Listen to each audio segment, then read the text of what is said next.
Utang ina ninyong lahat. Lisa Marcos, naalala mo? Nagpadala ka sa akin ng video. You sent me written instructions. Anong nakalagay doon sa envelope? DepEd! Anong ginawa ko? Binigay ko sa DepEd! Putak na mo ka!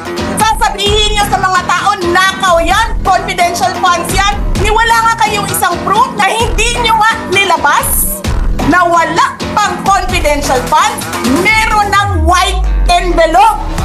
Bongbong Marcos, presidente ka, may speaker ka na involved sa bribery ng Supreme Court justices. May video, may kaso, may witnesses. Hindi mo tinanggal yung speaker mo.